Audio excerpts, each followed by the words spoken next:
Love lives here. Thank you, man. That was beautiful. Keep on walking. So, how do we do that? How do we walk through whatever's happening? So, my talk title today is Belonging in a Broken World, Rising Above Fear and Embracing Our Divine Inheritance. So, that song is perfect because what I'm going to talk about is you're going to reflect on how do we walk through some of the things that are happening in our life and the things that are happening today. So we're going to unpack facing global challenges with spiritual resilience. We're going to talk about holding space for both grief and hope, and affirming the inherent goodness of creation in all of us, as all of us, and finding our place as a force of good in that, within that. So, everybody take a deep breath. So we come together as a time that's like this. Ooh, am I popping and all that going on? So, belonging in a broken world. How do we belong in a broken world? The world around us feels broken, fractured by fear, by division, and by uncertainty. Anybody there with me? And it seems that we are constantly confronted with what? Headlines that is designed to deepen our sense of separation if we're already there. You have to watch the news like all the time because minute by minute, hour by hour, things are changing. So in the headlines now, there's a sense of separation, segregation, I heard, deportations, I see, women's rights being stripped away, all of that. It seems that our new government's narrative seems to be focused on dividing us rather than uniting us. Would you agree? So sometimes we might ask ourselves, where do we belong? I saw in the news that some of the major Hollywood stars are getting out. They're leaving the United States. We all can't do that, can we? So, and when I was thinking about this, I was like, well, let me think about our country anyway. And it was founded on divide and conquer, suppression, and marginalization of certain communities, peoples, and cultures. So we've always been like that. And it's disturbing and confusing. But I'm here to tell you, if you read I'm going to do a Reverend Jeff. Did anybody read my article that I put out? Thank you. Thank you. So you kind of know where I came from. Came from the AME church. So sometimes the AME spills out in this new thought thing for me.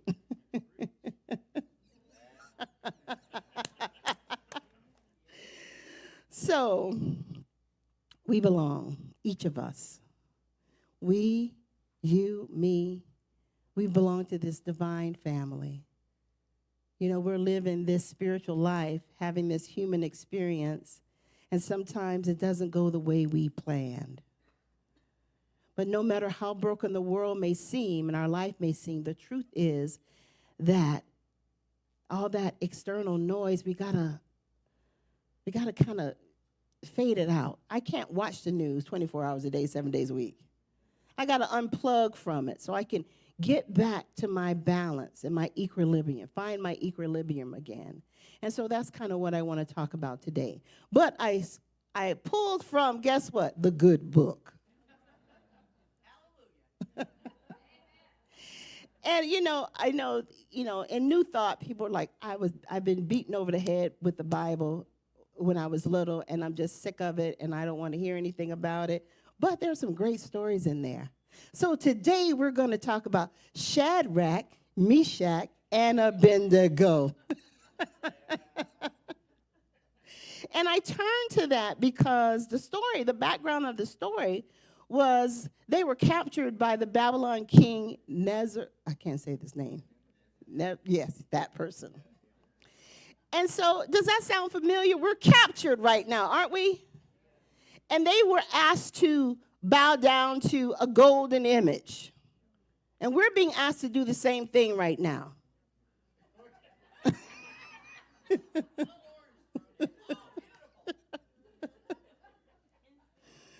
We are being asked to refuse to see the truth. We're being asked to comply. Just sit back and be quiet and let whatever the signature decides to do, we just go along with it. But we're not going to do that, are we? We're going to stand firm in our faith. And through courage, we're going to walk this path of this broken world together as a community. We're going to find our equilibrium, and we're going to find our peace individually, and then in this community, and then collectively, and then put that out to our community. Because it is our divine nature. So in that story, they were put in the furnace. In this biblical story, but the furnace is a place of tremendous heat. We know that. I have a funny story, but it's not so funny. Yesterday, I was cleaning the oven. And was my husband mad at me. Because, you have to turn on the fan when you do that. And then we have a very sensitive smoke detector in our house. So I always put a box fan right underneath it so it can, But guess what? The oven was on fire. And when I say fire, there were flames. There were flames. So it's in liking to this flame, this furnace that these three individuals was in. My house was about to burn up. So, but it wasn't so funny when it was happening. Evacuate the house, everybody. Get the kids out. Grab the dogs. Oh, Andrew's up in his room sleeping. Get him, too. So we were all out in the driveway. So Daryl had to drag the stove out and put it on the porch, and then, let it. We disconnected the fuel source. So we have to disconnect from this source that is trying to fuel us, fuel our attitudes, fuel the way we walk here on this earth, right? It's trying to fuel how we show up in the world. So I asked this morning, and I asked a couple of mornings, all the time, what is mine to do today?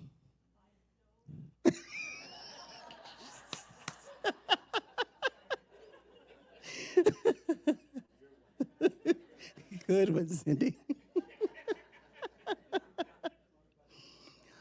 Oh, I didn't have to buy one. I actually, it worked out. It worked out. But I was kind of embarrassed. I was on once it cooled down, then I was on the front porch cleaning the stove. And I bet my neighbors were like, what is she doing? We have some crazy neighbors. Us. And it's us.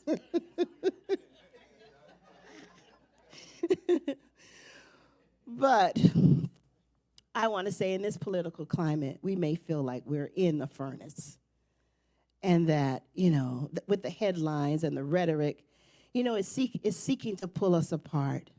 And we are uncertain about our future, a lot of us. And so in this broken world, it seems like there's no room for unity, no room for compassion. But in the story of Shadrach, Meshach, and Abednego, it invites us to see the furnace not as a place of destruction, but as a transformative place. And we can transform. The flames don't burn them. They refine them. We're asked to be, we're in this place where we're being refined, right? through these challenges that we're facing in our life, collectively, globally. We're being fine-tuned. You know, sometimes when you don't get the lesson the first time, the lesson has to come again. It shows up again. And I think that we're in the midst of that right now. But we have to be, in the midst of all that, true to who we are, unwavering in our commitment to spirit and the truth of our divine nature, just like they were, just like the three were. And so we're invited to rise above the furnace of fear and division. And so we might be surrounded by that heat. That heat is just anxiety. What do they say fear is? False evidence appearing real. They want us to think that this is real. That this is what, I mean, I'm not denying what's happening, but I'm saying real to the core of who we are as people. Real to the core of our divine inheritance. Real to the core of the spirit that lives within us, that has never been hurt or harmed. It is pure, it is whole, it is perfect, it is complete as the day that it came into these suits that we're in right now. And it will always be. So we have the ability to respond from a place of spiritual truth. And the science of mind teaches us that we're not defined by external conditions, but by the thoughts, beliefs, and spiritual truth we hold within, no matter how heated the environment is. We're empowered to choose faith over fear. And one of the profound aspects in the Bible about this story is that they said that we are not alone in this furnace. That there was, it says in the Bible, a fourth figure, but we say it is the divine that is within us. The divine presence that protects, guides, and sustains us as it did them. And the presence is not distance, it's not somewhere far out here, but it is within us, just here, just within us. So in unity, we recognize that we are never separate from the divine.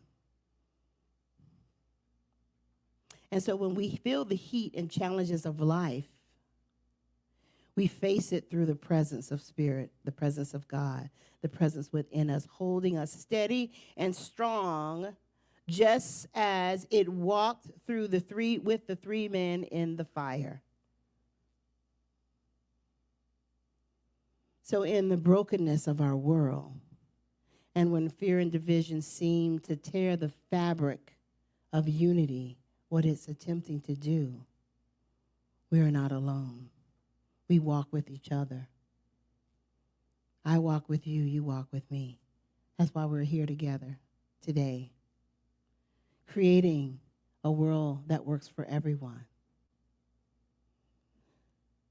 So the science of mind also teaches us that it is ever-presence guiding us in creating a world of love, if we embrace that, of peace, if we embrace that, of unity, when we align ourselves with this truth. So we have to do like Shadrach, Meshach, and Abednego, stand firm in our faith. Refuse to bow down to orange or golden or whatever fear, power, materialism that we are facing. We choose to stand for our spiritual truth. So in a broken world, we're called to embrace each other. When one person suffers, what happens? We all suffer. When one person rises, we all can rise. We say it. Together we what? Together we what? Together we what? So today we can heal the division that exists and create a world where everyone belongs. We are empowered to do so. We are empowered to do so.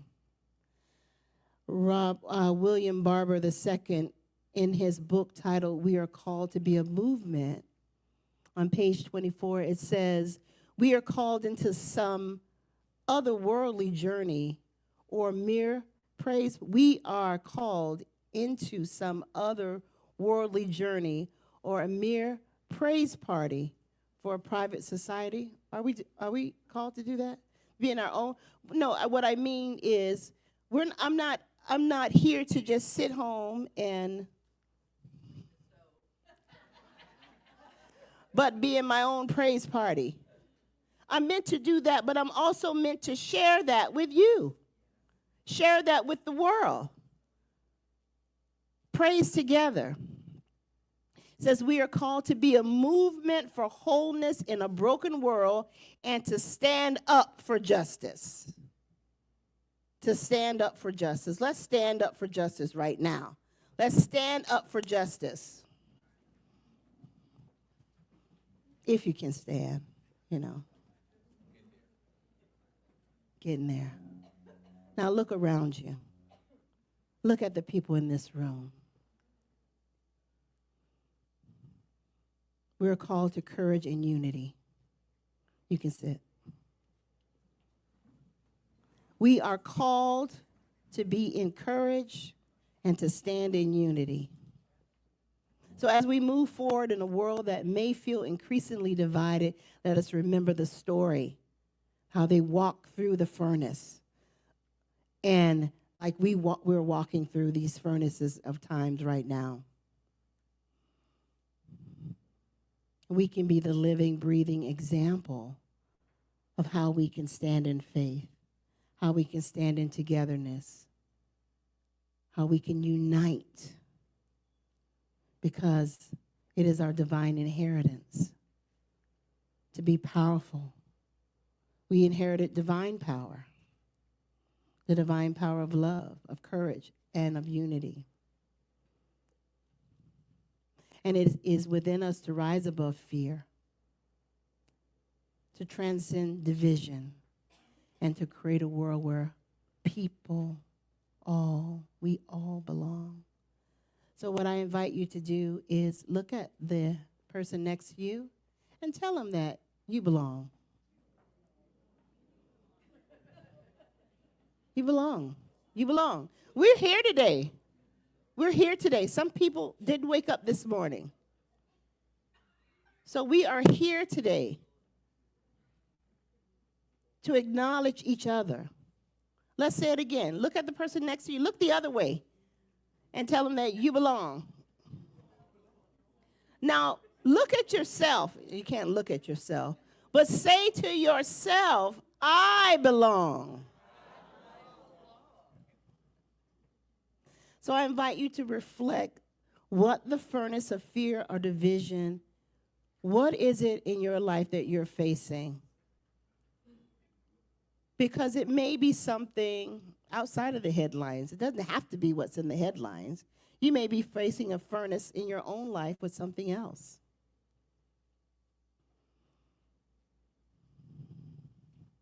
What is the golden image that the world is asking you to bow to? Whether it be fear, hatred, or separation. Remember, you do not have to face this alone. The divine presence walks with you. You have the power to stand firm in your truth, to rise above the flames, and to stand together with others in love, in unity, in purpose. So today, together, we can create a world where no one is left behind. Together we rise. Together we heal. And together, me, you, we belong. So I invite you to go to your questions and have conversation.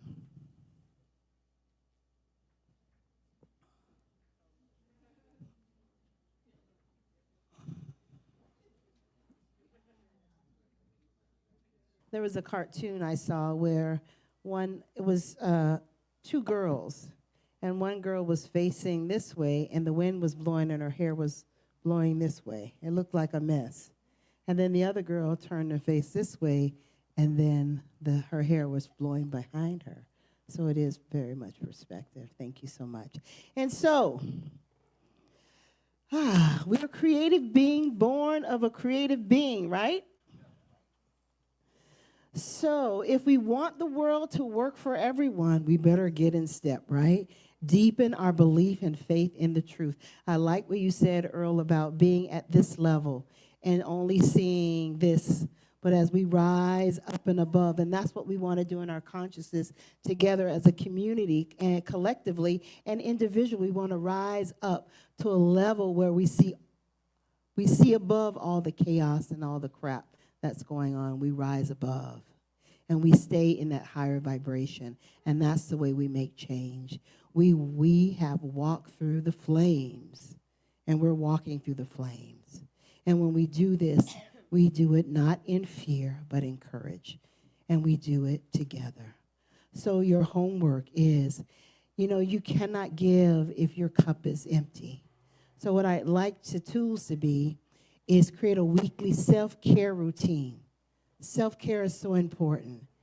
Nurture both your mind, your body, and your spirit. And this could include some physical exercise, some healthy meals, take a mental break from the television, from the news.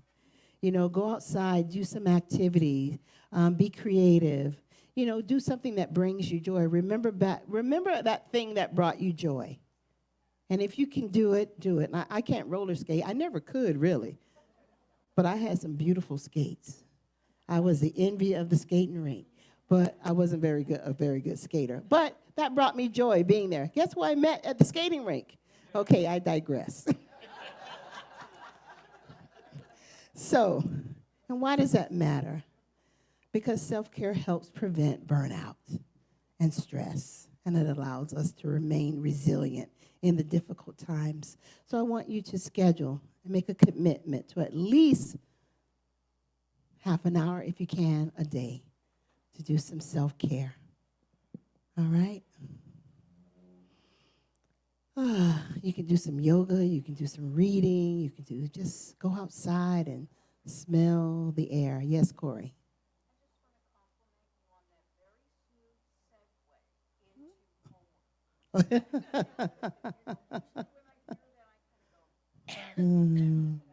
This is good homework. I'm giving you an invitation to pamper yourself in whatever way that looks like.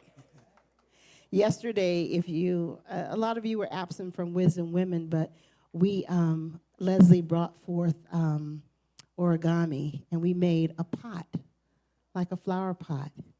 And what she had us do is, what are we growing? What are we growing? And it was beautiful. It was beautiful, so thank you, Leslie. Asking everyone to take a deep breath in. Now we ask our practitioners and our leadership council to stand and to surround the room as we give energy and love to all the people here, and we send that energy out to all those online, and we send that out. It's like a ripple effect in the world. So in this moment, we just take a deep breath, opening our hearts and our mind to the truth of our being, that God is all there is. God is in us as us.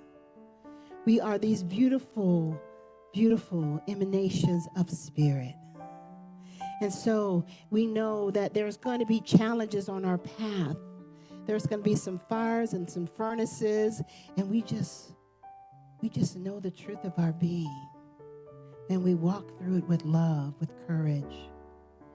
And when we need help, we lean on each other. This is a beautiful community that we're in. A beautiful community.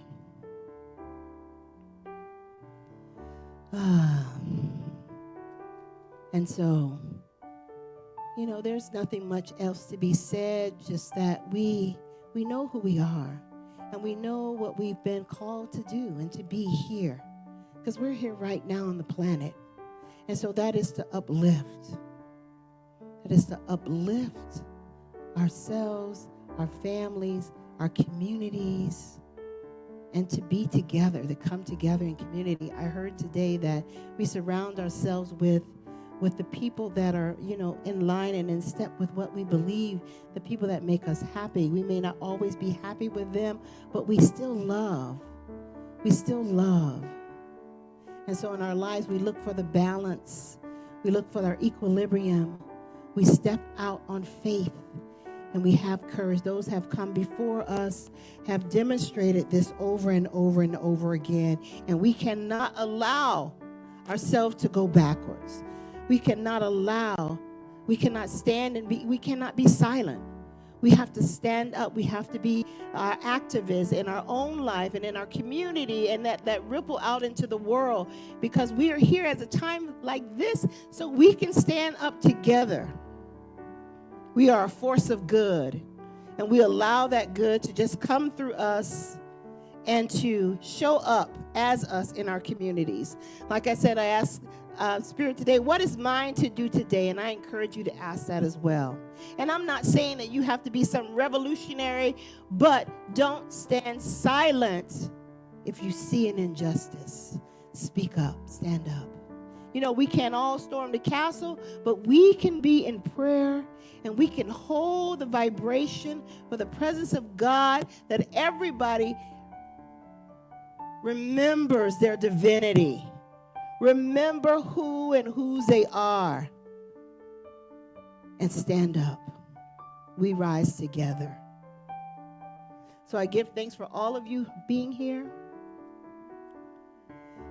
I call this service done. Stick a fork in and everything is good and very good. And so it is. All right, let's say our affirmation. I think I can get it together. Let's say our affirmation together. Well, let me say it first. I am a radiant expression of the divine. I belong in this world. My spirit is resilient. Let's say it together now.